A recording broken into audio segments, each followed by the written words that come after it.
자, 오늘은 우리 마귀가 던져주는 매력적인 제안들이라는 제목으로 함께 하나님 말씀 나누려고 합니다.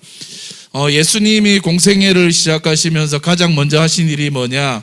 세례요한에게 가서 세례를 받으셨죠. 그래서 요단강으로 가서 세례를 받으신 이후에 오늘 말씀해 보니까 성령에 이끌려 40일 동안 강야로 가서 금식 기도하십니다. 예수님이 이제 공생애를 시작하시는 거거든요. 공생애를 시작하시면서 기도와 금식으로 시작하고 계신 모습을 보게 되어집니다. 왜 그렇습니까?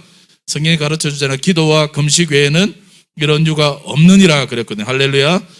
우리 예수님이 사역을 시작하면서 기도하고 금식하셨다면 오늘 우리는 더 해야 되지 않겠습니까? 오늘 하나님께서 우리가 맡겨주신 사명 감당할 때 우리가 이 사명 잘 감당하려면 더 기도해야 될 줄 믿습니다. 예수님이 이제 40일 금식을 성령에 이끌려 강야로 나가 금식을 마치셨습니다. 우리 생각에는 이제 40일 금식 기도했으니까 어떤 일이 벌어져야 합니까? 이제부터 뭔가 위대한 일, 놀라운 일들이 일어나야 되지 않겠습니까? 커다란 승리가 있고 능력이 있고 그래야 한다고 우리는 생각하거든요. 이제부터는 40일 금식 끝났으니까 마귀가 절대로 두려워서 벌벌 떨고 덤비지를 못할 거다. 우리는 이렇게 생각합니다. 왜요? 오늘 우리는 엄두도 못 내는 40일 금식 기도하셨거든요. 근데 오늘 우리의 생각과 똑같습니까? 그렇지 않다는 거예요. 우리의 생각과 달리 40일 금식 기도를 마치자마자 오히려 어때요? 사단이 다가와서 예수님을 유혹합니다. 예수님을 시험하고 있습니다. 여러분, 오늘 우리도 종종 이런 일들을 경험하지 않습니까? 주일에 교회 와서 그런 거 있잖아요. 교회 와서 예배 드리는데 오늘따라 주시는 말씀과 찬양에 너무너무 은혜를 받았어요. 눈물 흘리면서 은혜를 받았어요. 그러면 어때야 돼요? 주신 은혜가 크면 계속된 승리가 있고 계속된 감격과 찬송과 그죠? 감사가 넘쳐야 되잖아요. 근데 희한한 거 뭐냐면 그렇게 은혜를 받고 집에 돌아가면 갑자기 꼭 큰일이 생겨요. 그렇게 은혜를 받고 나면 돌아가는 길에 평소에는 괜찮은데 갑자기 내 앞에 앞차가 막 끼어든다든지 나를 신경질 나게 하는 일들이 있어요. 그래서 은혜 다 쏟게 만들죠. 그래서 받은 은혜 집에 도착하기도 전에 다 쏟아버릴 때가 있거든요. 왜 그럴까요? 여러분, 사단이 제일 싫어하는 게 뭐냐면 오늘 여러분과 제가 은혜 받는 거예요. 여러분과 제가 하나님으로 성령으로 충만해지는 거 사단이 너무너무 싫어해요. 그래서 우리 많이 들었잖아요. 뭐라 그래요? 은혜가 있는 곳에 사단의 역사도 있다 그랬잖아요. 은혜가 충만한 곳에 사단의 역사도 많다. 그러니까 조심해라. 그런 말 많이 들으셨죠. 축복합니다. 그러므로 저는 오늘 저와 여러분이 항상 깨어 기도하고 말씀으로 잘 무장하여 언제나 승리하는 저와 여러분이 되기를 간절히 축원합니다. 자, 오늘 본문 말씀은 40일 금식 후에 사단에게 시험 받으시는 예수님의 모습을 우리에게 보여주고 있습니다. 예수님이 성경에 예수님이 시험 받으신 일을 왜 이렇게 기록하고 있을까요? 많은 이유가 있겠지만 저는 그 이유 중에 하나가 사단의 시험을 잘 연구해서 우리가 연구하고 분석해서 사단의 유혹과 시험을 이기라고 오늘 우리에게 잘 연구해보라고 우리에게 보여주는 것이 아닌가 그런 생각을 해봅니다. 그래서 오늘 사단이 예수님에게 했던 세 가지 시험을 한번 분석하고 생각해 보려고 합니다. 자, 첫째로 예수님이 사단에게 받으신 첫 번째 시험이 무엇입니까? 자, 2절 보시겠습니다. 잘 아시겠지만, 자, 2절, 3절 말씀 다시 한번 같이 읽겠습니다. 자, 시작. 40일을 밤낮으로 금식하신 후에 줄이신지라 사랑하는 시험하는 자가 예수께 나와서 이르되 내가 만일 하나님의 아들이거든 명하여 이 돌들로 떡덩이가 되게 하라. 예수님이 받으신 첫 번째 시험이 뭐예요? 돌로 떡을 만들어 먹으래요. 돌로 떡을 만들어 먹으라. 육적인 시험이에요. 그죠? 육체적인 정욕에 대한 시험. 배고픈 걸 배 채우라는 거잖아요. 여러분, 금식할 때 제일 힘든 게 뭐예요? 금식할 때 제일 힘드신 게 뭔가요? 배가 고프죠. 제가 제일 처음 금식할 때가 생각나요. 제일 처음 대학 들어가자마자 이제 선교단체에 들어갔는데 선교단체에서 원당 금식 해가지고 7끼를 해야 된다. 한 번도 금식을 해본 적이 없는데 그때까지만 해도. 근데 갑자기 7끼를 금식을 하라고 하는 거예요. 이제는 나는 큰일 났다. 그리고 금식 기도를 7끼를 하는데 첫째 날 화척대 둘기 셋기까지는 그래도 잘 참았어요. 물 먹으면 되니까. 근데 넷기째 그 다음날 되어져서 넷기째가 이제 그 점심때였거든요. 넷기때부터 현기증이 생기기 시작하면서 나와서 강사님이 말씀을 전하는데 강사님 옆에 막 통닭이 떠다니고 막 그러는 거예요.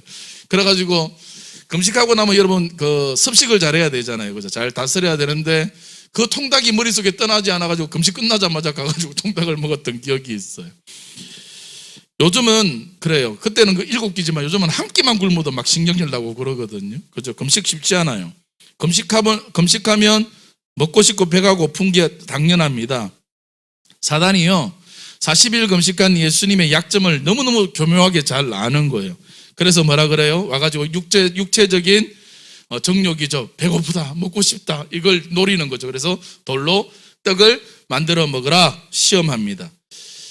여러분, 이 시험에는 여러 가지 그 시험의 의도와 함정이 있거든요. 이제 좀 분석을 해보면 첫째는 뭐냐 하면 순서의 문제에 대한 시험이에요. 순서의 문제에 대한 시험입니다. 무슨 말이냐면 만물은요 그런 거예요. 만물은 먼저 해야 될 일이 있고 나중에 해야 될 일이 있습니다. 그죠? 먼저 해야 될 일과 나중에 해야 될 일이 있고 근본적이고 본질적인 일이 있고 좀 지엽적인, 가지, 그러니까 이게 나무 둥치가 아니라 지엽적인 일들이 있거든요.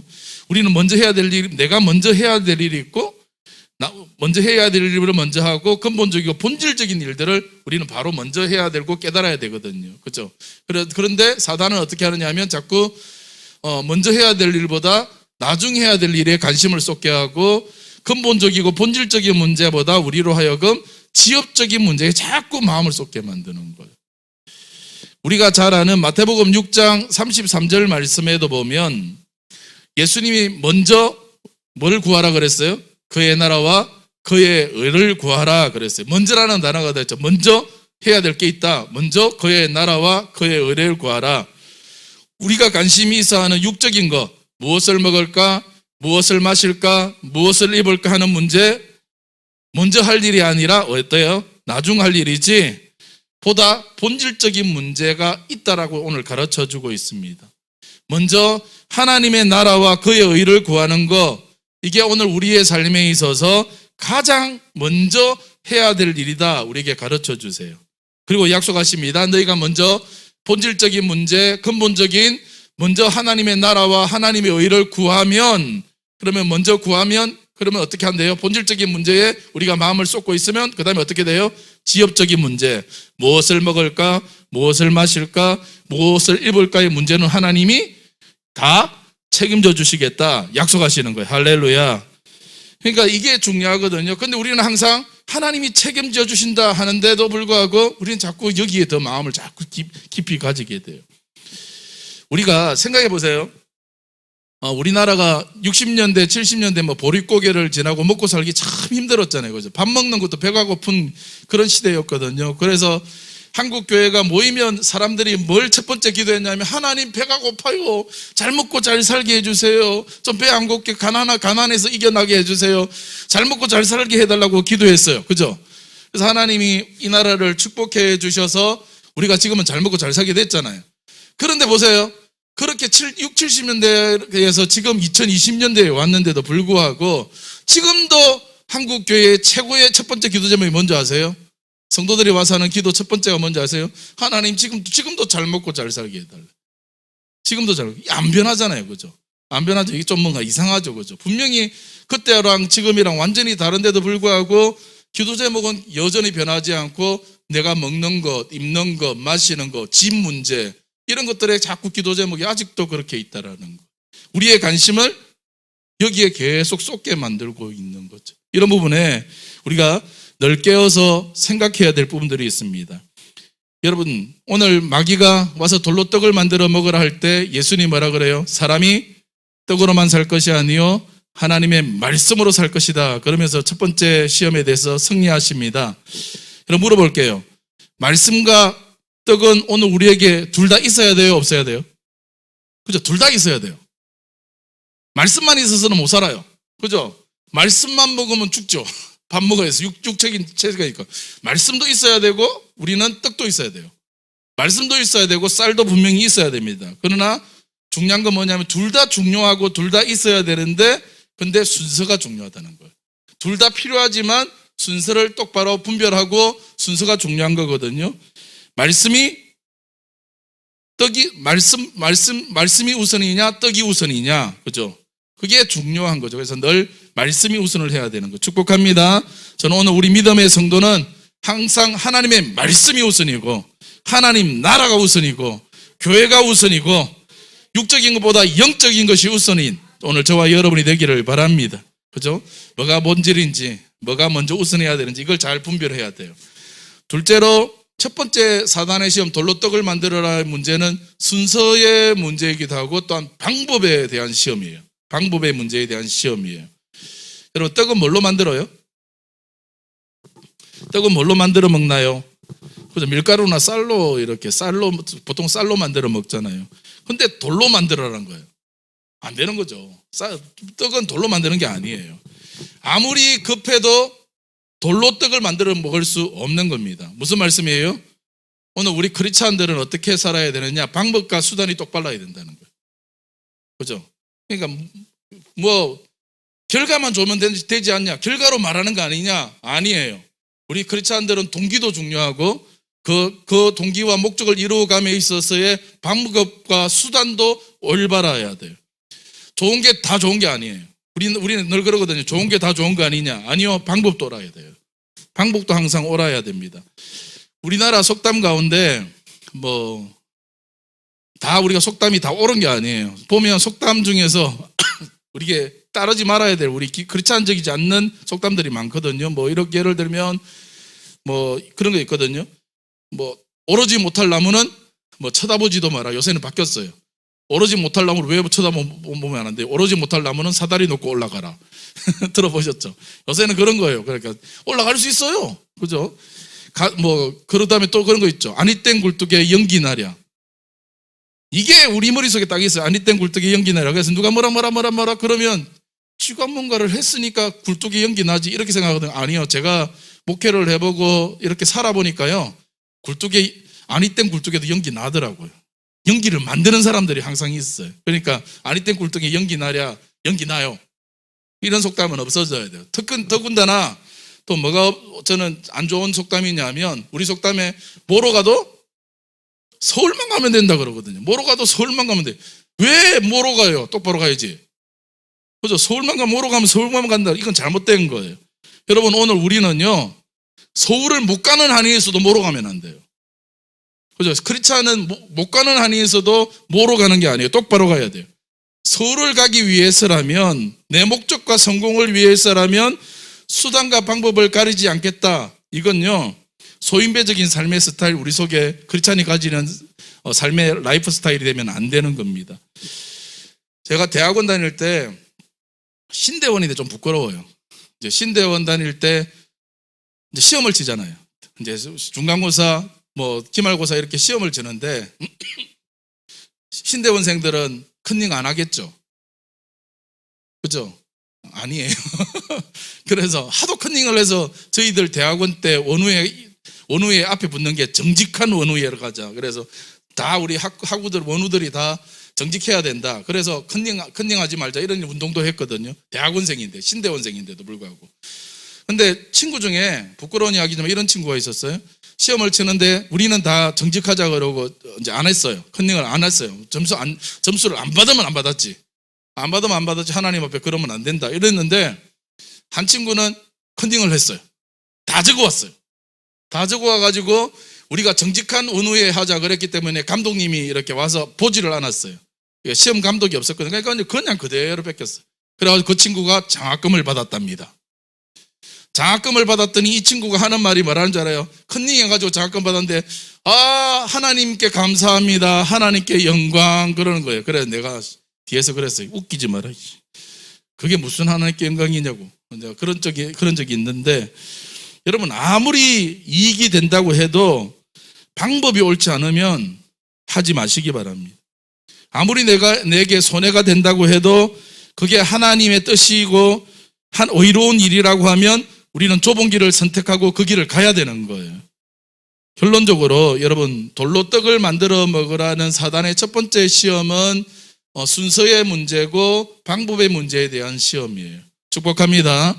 저는 오늘 저와 여러분이 언제나 먼저 해야 될 일을 잘 깨달아 하는 분별력과 또 세상의 방법대로가 아니라 우리는 늘 말씀대로 하나님의 방법대로 행할 줄 아는 그런 믿음의 사람 다 되시기를 간절히 축원합니다.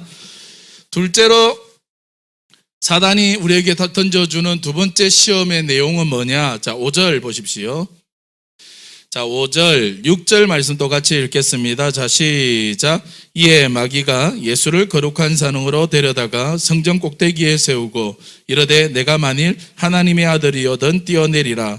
기록되었으다. 그가 너를 위하여 그의 사자들을 명하시리니 그들이 손으로 너를 받들어 발이 돌에 부딪히지 않게 하리로다 하였느니라. 아멘. 첫 번째 시험에서 실패한 사단이요, 포기했습니까?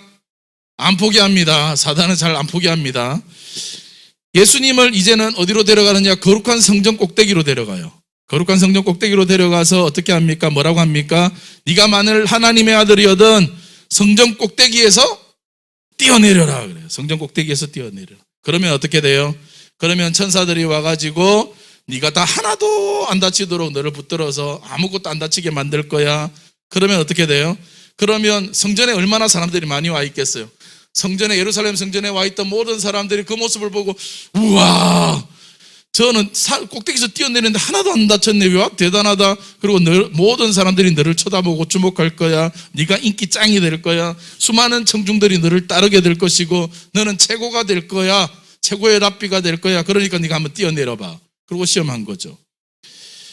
참 재밌는 게 뭐냐면 지금 성전 꼭대기에서 뛰어내리면 네가 최고가 될 거야. 천사가 받아줄 거야. 그리고 많은 사람들이 너를 따르고 추종할 거야 라고 했어요. 그런데 이 방법을요, 사단이 처음 예수님의 공생애를 시작할 때만 쓴 게 아니라 예수님이 십자가 마지막 때 똑같이 시험해요. 이게 어디 나오느냐 하면 마태복음 27장 40절에서 42절 말씀에도 보면 사단이 와가지고 그럽니다. 내가 만일 하나님의 아들이거든, 사람의 입을 빌려서 말하죠. 그 십자가 밑에 있는 사람들. 네가 만일 하나님의 아들이거든 너를 구원하고 십자가에서 내려와라. 네가 지금 십자가에서 내려와라. 네가 지금 십자가에서 내려오면 우리가 너를 믿을게. 그렇게 했죠. 그죠? 자꾸 십자가에 내려오라고 그래요. 만약에 저였으면 저는 내려왔어요. 저는 내려와 봐. 나 내려왔잖아. 이랬을 것 같은데 예수님은 끝까지 그러죠. 이게 마귀의 시험인 거 알잖아요. 마귀가 지금 성전 꼭대기에서 뛰어내려. 그러면 네가 최고의 인기를 얻을 거야. 네가 지금 십자가에서 내려와. 십자가 지지 말고 십자가에서 내려와. 그러면 모든 사람들이 너를 따르고 믿게 될 거야 라고 시험해요. 이 두 번째 시험의 목적은 뭐냐면 사단이 뭘 하자는 거냐면 예수님으로 하여금 수많은 사람들에게 인기를 얻고 수많은 사람들이 따르게 만드는 것에 집중하게 해서 결국 뭘 잊게 하느냐면 하나님이 주신 사명, 다른 말로 하면 십자가를 잊게 만드는 거예요. 사단이 주는 시험이 그거예요. 사단은 오늘 우리에게도 똑같이 그렇게 해요. 하나님이 우리에게 주신 사명이 있어요. 하나님이 내게 지라고 하신 십자가가 다 있잖아요. 그죠? 사명이 있고 십자가가 있는데, 근데 뭐라 그러느냐면 사단은 항상 나에게 너 이걸 하면 많은 사람들이 너를 좋아할 거야. 많은 사람들이 너를 좋아하고 너를 인정해주고 너를 칭찬해주고 네가 최고라고 말해줄 거야. 너 그렇게 해봐. 그렇게 해서 내가 많은 사람들이 야 박수 쳐주고 막 좋아해주면 거기에 취해서 뭘 잊어버리게 만들어요? 그 사람들의 박수와 인정과 칭찬에 취해서 나로 하여금 진짜 사명을 잊어버리게 하고 진짜 가야 될 십자가를 잊어버리게 만드는 거, 이게 사단이 주는 두 번째 시험이라는 겁니다. 사랑하는 여러분, 오늘 사단은요 철저하게 예수님으로부터 막고 싶은 게 있어요. 철저하게 막아야 될 게 뭐냐면 십자가를 막고 싶어요.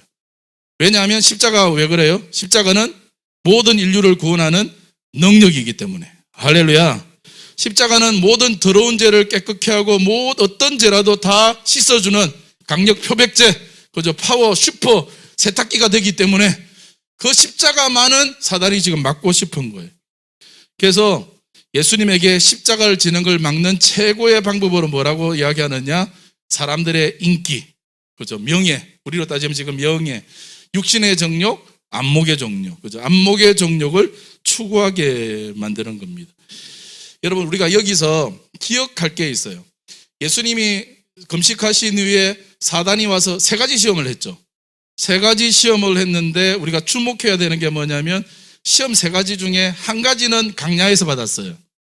금식 끝나자마자 강야에서 받은 시험인데 두 번째, 세 번째는 어디예요? 두 번째는 성전 꼭대기, 세 번째는 산 꼭대기. 높은 데 데리고 올라갔다는 걸 주목해야 돼요. 높은 데 데리고 올라가서 높은 데를 이야기해요. 무슨 말이냐면 오늘 사단이 우리를 시험할 때 제일 조심해야 될 때가 어디냐? 높은 곳이에요. 사단이 높은 곳을 줘서 어떻게 해요? 높은 곳에 올라가게 만들어서 우리를 떨어지게 만드는 거예요. 높은 곳에 올라가게 해서 진짜 해야 될 사명을 잊어버리게 만들고 십자가를 잊어버리게 만들어요. 그래서 우리가 많은 경우 보잖아요. 많은 분들 보면 낮은 곳에 있을 때는 참 좋은 분이셨죠. 다 존경하고 다 박수 쳐주고 막 본받고 싶고 막 너무 좋아하던 분이었는데 이분이 높아졌어요. 높아지고 나니까 그 다음에 어떻게 돼요? 교만해지고 갑자기 뚝뚝 떨어지면서 차라리 낮을 때가 좋았는데 높아지면서 오히려 타락하고 넘어지는 경우들을 우리가 보거든요. 그래서 우리는 항상 깨어 있어야 돼요. 내가 하나님이 높여주면 높여줄수록 어떻게 해야 돼요? 더 많이 기도하셔야 돼요. 집사 때보다 하나님이 나를 근사나 장로님으로 만들어주면 2배로 더 기도하셔야 돼요. 전도사 때보다 목사가 되면 2배로 더 기도해야 되는 거예요. 왜요? 높아지면 오히려 무너질 가능성, 사명을 잊어버릴 가능성이 더 많기 때문에 오늘 우리는 주의하고 생각을 해야 되는 겁니다. 실제적으로 그랬어요. 예수님도 인기를 따르도록 계속해서 사단이 유혹합니다. 성경에 보면 오병이어 사건이 기억하시죠? 예수님이 가는 곳마다 기적들이 일어나요. 특별히 오병이어 기적을 통해서 사람들이 뭐가 불렀냐면 육신적으로 채워졌어. 배가 부르고 나니까 그 다음부터 더 한호성을 지르는 거예요. 우와, 이분만 있으면 우리 절대로 배 안 굶겠다. 그러고는 더 많은 사람들이 막 쫓아다니기 시작했어요. 막 예수님 한호성을 막 지르니까 예수님이 어떻게 하셔요? 야, 나 여기 있다 이러지 않으셨어요? 오히려 그날 오병이어 기적이 끝나자마자 예수님이 재촉하셔요. 제자들을 재촉하셔서 건너편으로 빨리 건너가자고 제자들은 빨리 건너가라고 하시고 예수님은 산으로 혼자 올라가셔서 기도하시는 장면이 나와요. 예수님은 절대로 인기를 쫓아서 사역하지 않으셨던 모습을 보게 되어집니다. 사랑하는 여러분, 사단은 오늘도 마찬가지예요. 오늘 우리에게도 마찬가지로 우리에게 십자가, 우리에게 주신 사명을 자꾸 잊어버리도록 만드는 시험을 합니다. 사단은 믿는 사람들이 자신에게 주어진 사명을 잊어버리도록 하기 위해서 때로는 성공을 줘요. 인기를 줘요. 뭐든지 잘 되게 하는 경우도 있어요. 예를 들어서 때로는 우리에게 돈을 막 갑자기 많이 벌게 하는 거예요. 돈이 너무너무 잘 벌어져. 돈을 많이 벌 수 있는 성공을 줍니다. 돈을 벌어들이는 게 너무너무 신나고 재밌게 만들어서 주일에도 돈을 벌게 만들어요. 주일에도 돈을 벌도록 해가지고 예배를 잊어버리고 십자가를 잊어버리게 하는 거예요. 이전에 있을 때 한 성도가 잘 됐어요. 막 잘 되니까 주일을 그렇게 잘 오더니 갑자기 주일에 한 번 빠지고 2번 빠지고 한 달에 한 번만 보이고 막 이러더라고요. 그래서 집사님 예배를 드려야지 자꾸 빠지면 어떡해요? 그러니까 아이 목사님 제가 사업이 요즘에 진짜 잘 되는데 목사님 사업 제가 잘해갖고 교회를 제가 지을게요. 이랬어요. 내가 그래서 교회 안 지어도 좋으니까 예배 오라고. 교회 성전 건축 안 하셔도 되니까 교회 예배 드리시라고 이랬는데 사단은 계속해서 그럴 경우가 있어요. 때로는 우리에게 많은 친구를 줍니다. 인기 짱이게 만들죠. 그래서 어떻게 해요? 주변의 사람들로 너무 가득가득하게 만들어요. 그래서 그 인기 관리한다고 바빠가지고 이 사람 만나고 저 사람 만나고 이 사람 만나고 그런다고 말씀 읽을 시간도 없고 기도할 시간도 없고 예배할 시간도 없고 그렇게 만들 때가 많은 거지. 사랑하는 여러분 축복합니다. 어떤 경우에도 주님이 내게 주신 사명, 오늘 십자가를 잊어버리지 않는 저와 여러분이 되기를 바랍니다. 성경에 보면 무화과 나무가 나오죠. 그죠? 무화과 나무의 비유가 많이 나오는데 무화과는 어떤 나무예요? 특징이 뭡니까? 무화과. 이름 그대로예요. 무화과 뭐가 없는 거예요? 없을 무자에 꽃화자 뭐가 없는 거예요? 이 나무는요 꽃이 없어요. 여러분 무화과 꽃을 보신 적이 있나요? 없죠, 그죠? 무화과는 꽃이 없어요. 꽃이 없는데 열매를 맺어요. 이게 무화과거든요. 성경은 그런데 이스라엘 백성들을 비유할 때 이스라엘 백성들을 무화과 나무에 비유할 때가 많아요. 무화과 나무에 대해. 그러니까 무화과 나무에게 바랄 수 있는 건 꽃이 아니에요. 어떤 다른 나무들은 그래도 꽃을 보잖아요. 그죠? 꽃을 보고 열매를 보고 두 가지 다 보는데 무화과에게서 기대하는 거는 열매밖에 없어요. 그래서 예수님 그 사건 중에서 있잖아요. 무화과에게 열매를 보러 예수님이 갔는데 열매가 없잖아요. 열매가 없어서 예수님이 저주하신 그런 사건이 있잖아요. 인생은요, 마치 무화과 나무하고 같습니다. 하나님께서 오늘 우리를 이 땅에 보내신 것은 화려한 꽃을 피우라고 보내신 게 아니에요. 오늘 우리를 무화과로 심으셨거든요. 화려한 꽃을 바라고 우리를 심으신 게 아니라 하나님이 우리를 이 땅에 심으신 것은 열매를 바라고 심으신 거예요. 우리는 두 종류의 삶을 살 수 있는데, 첫째는 인생을 꽃 피우기 위해서 사는 삶이 있고요, 둘째는 인생을 열매 맺기 위해서 사는 삶이 있습니다. 많은 사람들이 어디를 쫓아가느냐 하면 열매 맺는 삶보다도 자꾸 화려한 꽃 피우는 삶 쪽에 자꾸 마음을 쏟아요.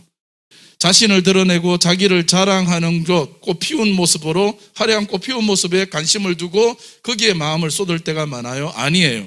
오늘 우리는 화려한 것이 아니라 열매 맺는 삶을 추구해야 될 줄 믿습니다. 축복합니다. 저는 오늘 저와 여러분이 꽃보다도, 화려한 꽃보다도 많은 열매를 맺는 그런 은혜가 있게 되시기를 바랍니다. 자, 세 번째예요. 세 번째 시험은 무슨 시험이냐? 사단이 예수님을 이제 어떻게 지금 시험하고 있는지. 자, 8절 보십시오. 자, 8절, 9절 말씀, 8절과 9절 말씀 또 같이 읽겠습니다. 자, 시작. 마귀가 또 그를 데리고 지극히 높은 산으로 가서 천하만국과 그의 영광을 보여 이르되 만일 내게 엎드려 경배하면 이 모든 것을 내게 주리라. 아멘. 마귀가 또 그를 데리고, 그래서 또 그를 데리고, 여기에 주목하세요. 또 왔어요. 마귀가 한 번 이겼어요. 그래서 두 번 이겼어요. 그러면 안 와야 되잖아.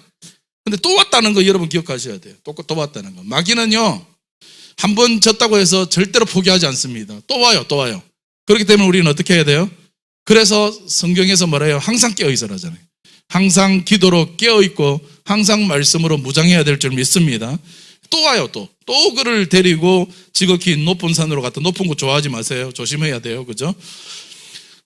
가서 천하만국에 보이면서 엎드려 경배하면 이 모든 것을 내게 주겠다. 엎드려 경배하면 무슨 문제냐 하면, 나한테 엎드려 경배해. 그럼 내가 천하만국 줄게. 엎드려 경배한다는 건 뭐예요? 워십. 영어 성경에도 워십이라는 단어를 쓰고 있거든요.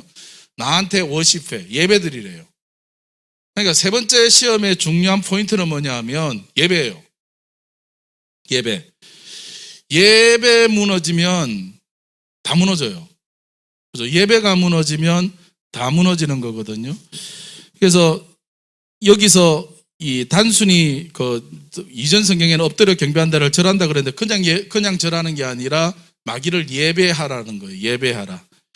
사단의 공격이요, 첫 번째 사단의 공격에 있어서 가장 1번지가 어디냐면 예배예요.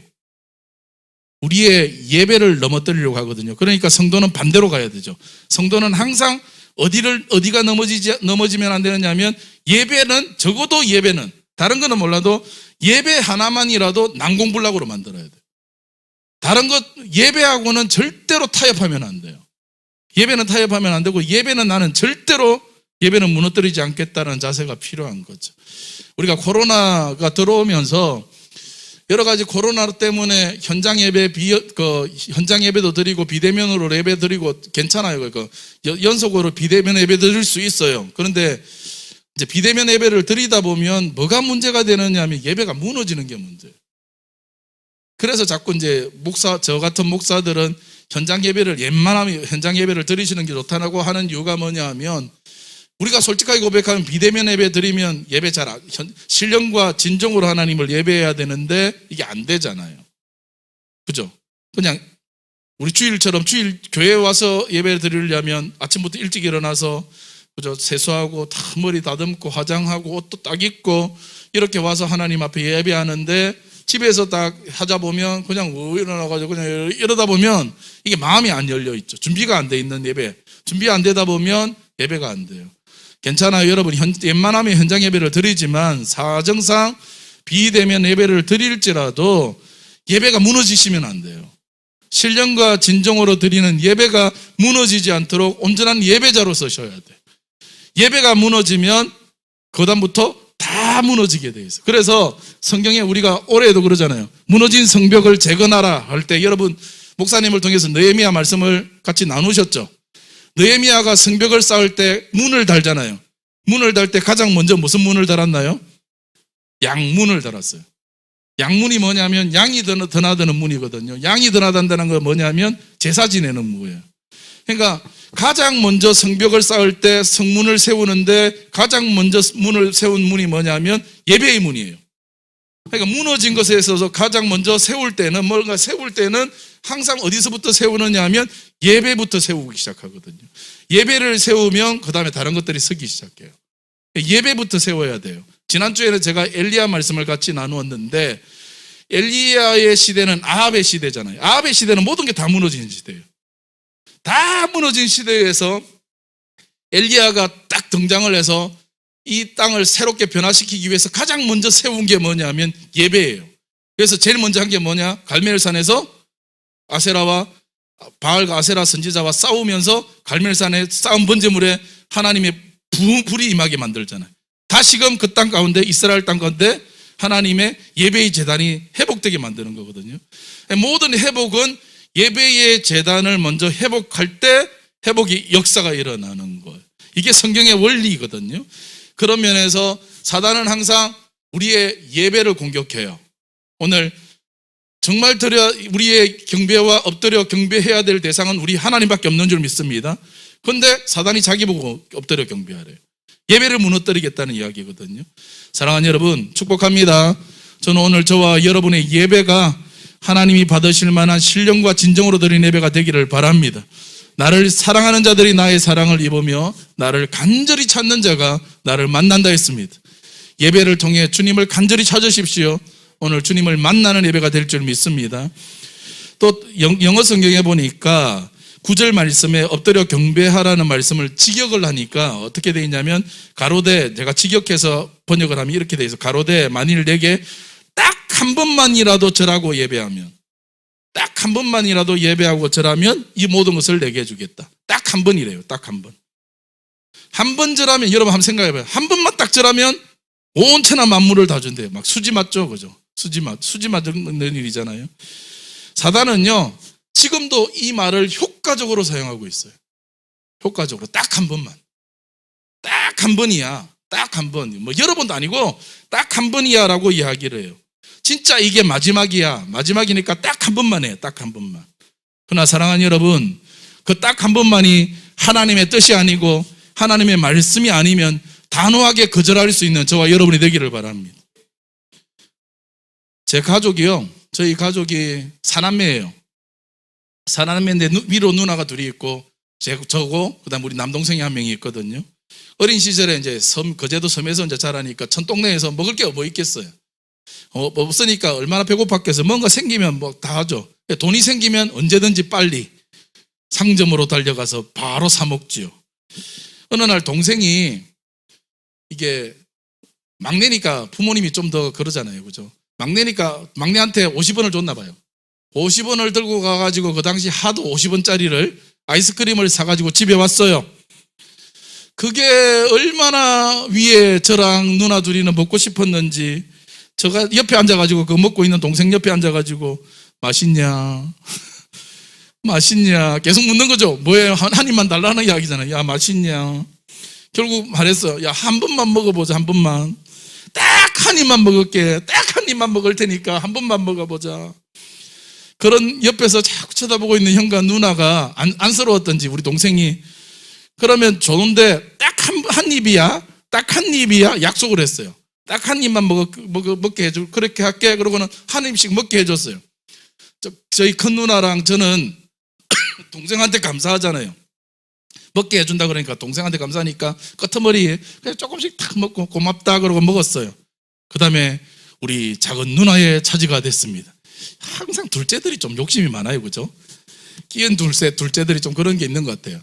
우리 작은 누나의 차지가 됐는데 누나 한 번만이야. 한 입이야. 그래 알았다니까 한 입만 먹을게. 그러더니 남아있는 아이스크림 한 입을 크게 벌리더니 남아있는 아이스크림 다 먹어버렸어요.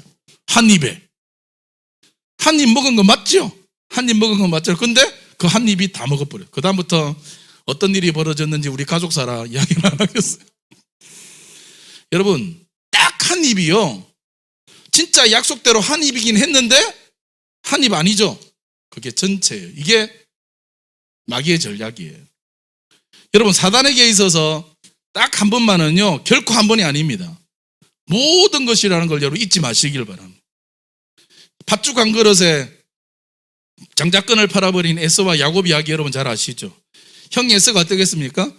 배가 너무너무 고프니까 딱 한 번인데 뭐 이 한 번쯤이야 하다가 동생 야곱에게 팥죽 한 그릇에 장자권, 그죠? 축복권 다 뺏겨버렸어요. 딱 한 번이요. 아무것도 아닌 것 같지만 얼마나 중요한지 모릅니다.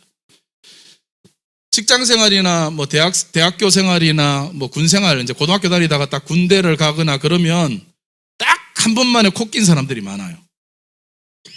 저도 이제 대학을 갔다가 신학대학을 다닌 게 아니라 일반 대학 공대를 다니니까 공대는 더 하잖아요. 술을 하고 완전히 가깝잖아요. 신입생 한영에 그래가지고 선배들과 만났는데 술 파티예요. 그냥 술 깔아놓고 술 먹이는 시간이거든요. 제가 말했어요. 자, 먹어라. 그래요. 괜찮습니다. 저는 교회 다니기 때문에 안 먹습니다. 야, 괜찮아. 이번은 처음 들어왔으니까 주는 거니까 이번 한 번만 먹어봐. 안 됩니다. 저는 교회 다니기 때문에 절대 안 마시기로 했습니다. 야, 괜찮다니까. 그러면서 이제 협박을 하기로 그러는 거예요. 교회 다닌다고. 그래, 옆에 있던 선배가 교회 다닌다고. 야, 하나님하고 선배는 동기동창이야. 그러니까 선배가 하는 말 들어. 뭐 이런 식으로 이야기해요. 그래도 안 됩니다. 그랬더니 또 하는 말이 이제는 최후의 방법이에요. 자기 동기 친구를 딱 가르치더니, 야, 쟤도 어느 교회 다니는 그 교회에서 교사한데 쟤도 먹잖아. 근데 니는 왜 못 먹어? 이제 자기 친구까지 이제 들먹였죠. 그러고 나서 그래도 저는 못 마십니다. 끝까지 버텼어요. 근데 이제 안 되니까 협박을 해도 안 되니까 이제는 유화책을 써요. 야, 그러면 괜찮아. 마시는데 다시는 너보고 마시라고 안 할 테니까. 다시는 너보고 마시라고 안 할 테니까 2분만 재. 분위기가 지금 니 때문에 다 싸하잖아. 네가 분위기 다 망쳤으니까 이번만 딱 한 번만 이 분위기를 살리기 위해서 너 딱 한 번만 마셔. 딱 한 번만. 딱 한 번이야. 그 다음부터는 너보고 마시라고 안 할 테니까 딱 한 번이야. 계속 이야기해요. 저하고 친구하고 둘이 버텼거든요. 그 딱 한 번이라는 말에 제 옆에 있던 친구가 넘어갔어요. 선배한테 이제 분위기를 그 친구 착했거든요. 착하니까 이 분위기가 싸한 거 자기 때문에 우리 때문에 분위기 싸한 걸 이제 넘기려고. 그래서 딱 선배님 딱 한 번이지요. 다음부터 또 그러는 거 아니죠? 딱 한 번이다니까. 알았습니다. 그리고 딱 한 번이라고 하고 마셨어요. 나만 끝까지 버티다가 아까 죽을 뻔했는데 저 친구는 교사인데도 불구하고 마시잖아. 그랬던 그 선배가 나한테 와서 살려줬어요. 그만두라고, 내비두라고. 쟤는 그래, 그 교회 다니는 선배가 안 말려줬으면 큰일 날 뻔했어요. 그러고 나서 여러분 학교를 다니는데 학교 다니다 보면 그때만 술자리가 있나요? 계속 술자리가 생겨요. 그러면 또 사람들이 권합니다. 야, 자, 한 잔 받아. 저 기독교인입니다. 교회 다닙니다. 야, 그러면 기독교인, 무슨 기독교인? 너 지난번에 너 마셨잖아. 우리 친구, 너 지난번에 너 마셨잖아. 지난번 선배가 줄 때는 너 마시는데 나는 뭐 선배도 아니냐? 왜 내가 주는 건 안 마셔? 마셔! 안 마실 수가 없죠. 그래, 코 껴가지고 계속 마시고 있는 친구의 모습을 봤는데, 사랑하는 여러분, 이 딱 한 번만이라는 전략에 절대로 속지 않는 저와 여러분이 되기를 바랍니다. 이게 사단의 전략이에요. 우리는 딱 한 번만이라고 해도 하나님 말씀이 아니고 하나님의 기뻐하지 않는 일이면 절대로 안 된다. 절대로 안 된다. 결단해야 되는 거죠. 사단은요, 오늘 우리가 결단하고 결심하는 걸 너무너무 잘합니다. 내가 오늘부터 이제부터 살 빼야지 다이어트를 결심하고 나면요, 그날따라 평상시에는 사오라고 해도 안 사오던 빈손으로 오던 아버지가 내가 다이어트를 결심하는 날이 되면 통닭을 사온다? 그죠? 통닭을 사와요. 어머니가 갑자기 야, 오늘 삼겹살 사왔다. 삼겹살 구워 먹자. 그래요. 그러면 미치죠. 다이어트 하려고 그랬는데. 그러면 다시 결심을 합니다. 딱 한 번인데 뭐 딱 한 번. 내일부터 다이어트 하면 되지 뭐.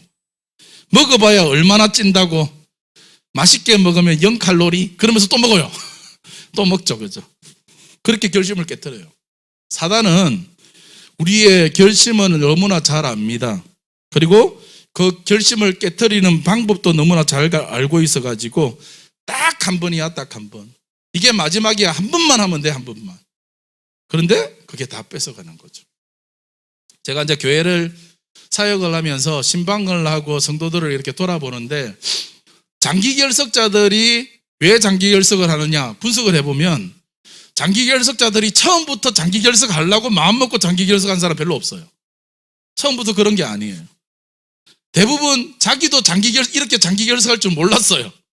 근데 어떤 일이 벌어지느냐 하면 어느 날 잘 다니다가 어느 날 이런 거죠.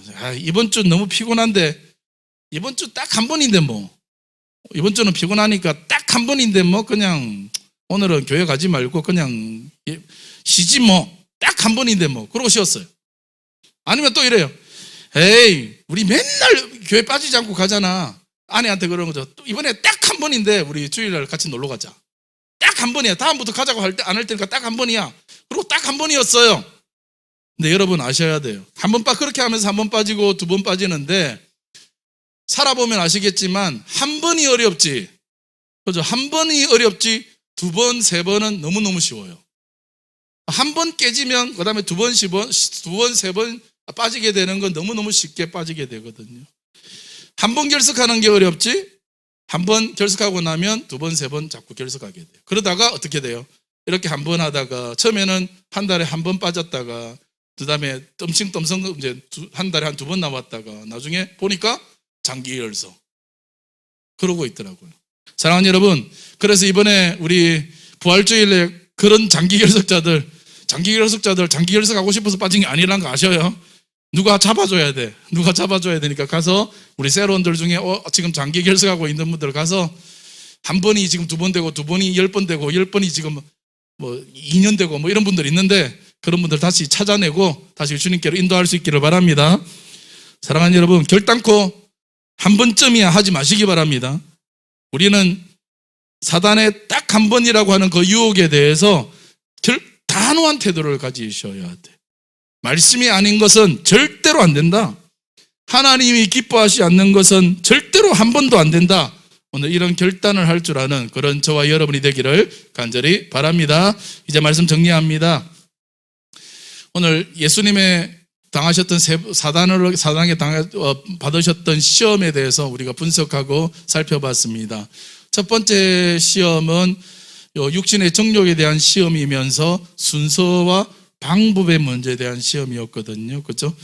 근본적인 게 있고 지엽적인 게 있고 먼저 해야 될 게 있고 나중에 해야 될 게 있거든요. 이거 분명히 분별하셔야 됩니다. 그리고 우리는 뭐로 가도 서울만 가면 된다 이거 아니에요. 우리는 항상 목적도 옳아야 되고 방법과 수단도 옳아야 되는 거예요.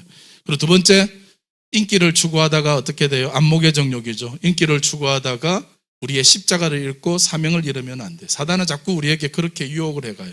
언제나 십자가를 나는 진다. 사명을 잊어버리지 않는 저와 여러분이 되시기 바랍니다. 그리고 예배를 파수하셔야 돼. 예배에 배수진을 치고 내가 다른 건 몰라도 예배 하나는 지킨다. 그렇게 가셔야 승리할 수 있습니다. 그리고 딱 한 번도 안 된다. 하나님의 뜻이 아니면 딱 한 번도 안 된다. 이런 자세로 늘 승리할 수 있는 마귀의 계계를 알고 깨닫고 분별하고 늘 승리하는 저와 여러분이 되시기를 간절히 축원합니다. 우리 같이 찬양하고 기도하겠습니다. 6월절 어린 양의 피로 아시죠? 그렇죠? 후렴에 보면 난 주 보혈 아래에 있네. 난 원수의 어떠한 공격에도 더 이상 넘어지지 않네. 난 주 보혈 아래에 있네. 우리가 주님의 보혈 아래에 있기 때문에 주님의 보혈 아래에 있을 때 어떤 사단도 우리를 이길 수 없고 우리는 늘 승리할 줄 믿습니다. 우리 믿음으로 같이 고백하고 기도하는 시간들 가지시다가 돌아가시겠습니다.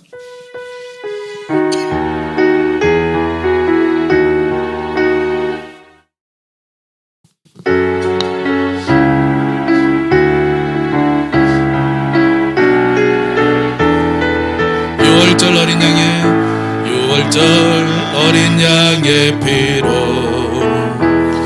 나의 삶의 문이 열렸네. 저 어둠의 권세는 힘이 없네. 주 보혈의 능력으로 원수가 날 정죄할 때에도 난 의롭게 설 수 있네. 난 더 이상 정죄함 없네. 난 주 보혈 아래에 있네. 난 주 보혈 아래에 있네. 그 피로 내 제사했네. 하나님의 긍휼 날 거룩해 하시었네. 난 주 보혈 아래에 있네. 난 원수의 어떠한 공격에도 더 이상 넘어지지 않네. 난 주 보혈 아래에 있네. 다시 한번 6월절 어린 양의 피로 나의 삶의 문이 열렸네. 저 어둠의 권세는 힘이 없네. 주 보혈의 능력으로 원수가 날 정죄할 때에도 난 의롭게 설 수 있네. 난 더 이상 정죄함 없네. 난 주 보혈 아래에 있네. 난 주 보혈 아래에 있네. 그 피로 내 제사했네. 하나님의 긍휼 날 거룩해 하시었네. 난 주 보혈 아래에 있네. 난 원수의 어떠한 공격에도 더 이상 넘어지지 않네. 난 주 보혈, 우리 두 손을 높이 들고 난 주 보혈 아래에 있네. 난 주 보혈 아래에 있네. 피로 내 제사했네. 하나님의 긍휼 날 거룩해 하시었네. 난 주 보혈 아래에 있네. 난 원수의 어떠한 공격에도 더 이상 넘어지지 않네. 난 주